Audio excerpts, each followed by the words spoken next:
Hello everyone, Archangel YGO coming at you guys today with a first place box tournament Tearlament Ishizu deck profile.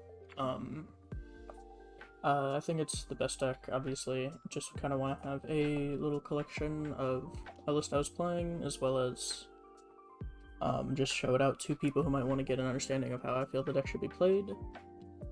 It was just a small odd Mavens tournament, so for some boxes of Mavens.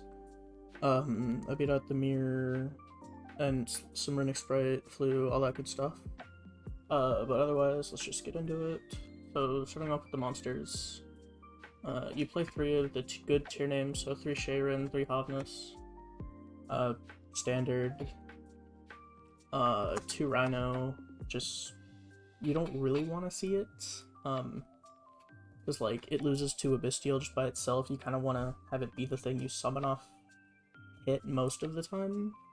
Because you and your opponent are probably both milling, unless you draw, like, a really good hand. So just being able to take things with Dark, you don't have to really rely on them early to get to Elf. Speaking of early, we're playing 2. I think it's the worst one to draw, and it's the worst one to mill. I've always liked 2, especially since like it was Honey played 2, really kind of was like, yeah, I think 2 is the correct number for Merly. It just sucks to draw, especially in multiples, so yeah, that's kind of what we're going with. Onto the Ishizus. I am maxing out 3 Keldo, 3 Mudora, 3 Kalbeck, and 3 Agito. I really like Kalbeck and Agito. I think they're both insane.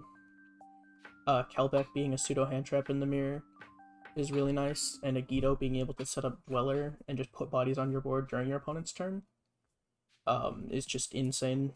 Or either turn, because like if you have these 2 in hand, you can like Kalbeck mill 5 and you Agito summon it back, and you can just make a rank 4. It's like an easy Baguska, stuff like that. I just love these guys. I think that 3 should be played. My original theory was that you want to max out on these because you want to be able to mill on your opponent's turn too, so you like maxed out on Herald of Orange Lights, but now that Orange Lights is at 1, I think that the theory of maxing out on these is still the same. They're still just insane cards. And then speaking of Herald, we still play the 1 FTK card. Like the worst part about it is sometimes you don't draw it within Ishizu, but it's still a monster to pitch with stuff like Sharon. It's still a 2. Just no point not to run it. On to the Bystials. Obviously we gotta play Bystials. It's 3 Geoswarm, 2 Magnemite, and a Saronir. It's of my humble opinion that Geoswarm is the best Bystial, because it's the worst one for your opponent to Dark. It's the best one to draw by itself. Kind of. Like, Magnemite obviously gets you a search. But I feel like Geoswarm just being on the board is such a threat to the mirror match that I feel like maxing out on it is better than maxing out on Magnemite. Also, I don't have a 3rd Magnemite, but I would still probably run this ratio. But the only change I'd make if I had a 3rd Magnemite is in the side deck. I'm setting another Saronir, but that should be a Magnemite. Onto the spells. 3 Planet, obviously, best card in the deck. If you see this, you're already so far ahead, and obviously it's hard for me to search it. 1 Scream. I just don't like Scream that much. It's nice, but it's so much better to mill,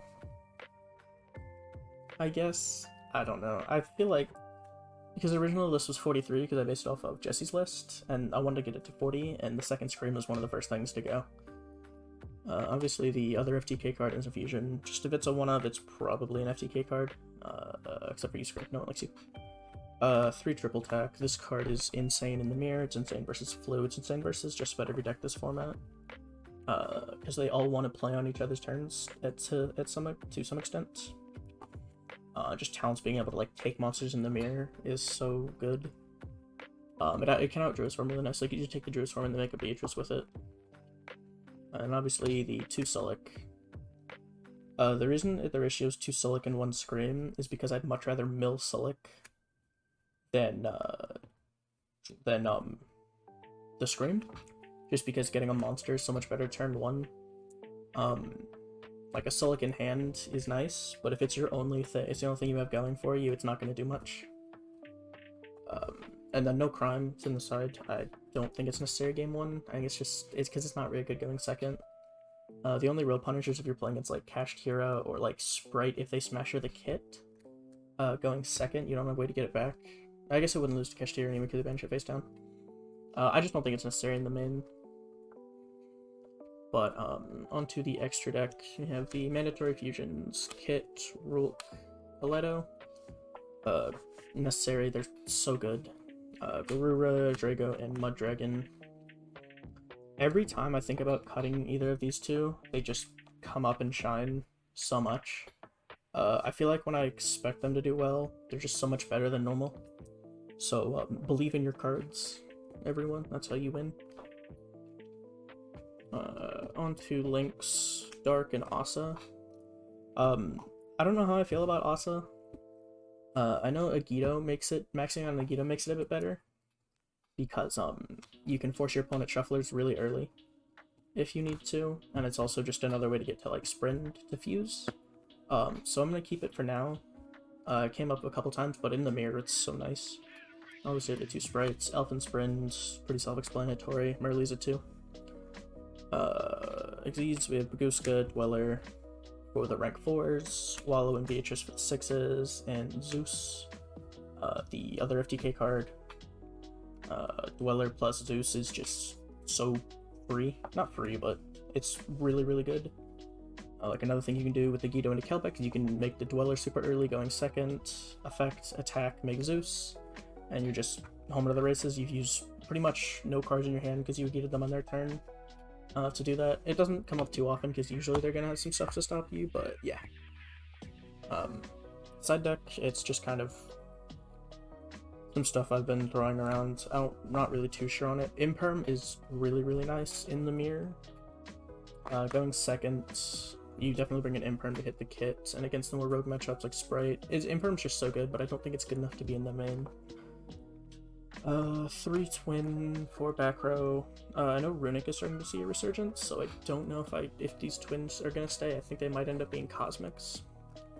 3 Dark Hole, the MVP, this card's insane. Against, it just auto wins versus Flu. Speaking of auto win versus Flu, the 1/1/1, I don't really like playing more of these two. I understand it, because like if you Hovness hit Banshee on their turn, you're just gaming. But set rotation also being another copy of Perlerino is insane, plus it stops from getting things like evenly. Sarnair, this should probably be a Magnamut. Crime and Heartbeat, these come in against when I'm either going first or against rogue matchups, stuff like that. They just overperform. But yeah, other than that, that's about it. Shoutouts to my brand new Yu-Gi-Oh team, Spank. Hopefully I can get some more content from those guys soon. And without further ado, I will catch you guys next time.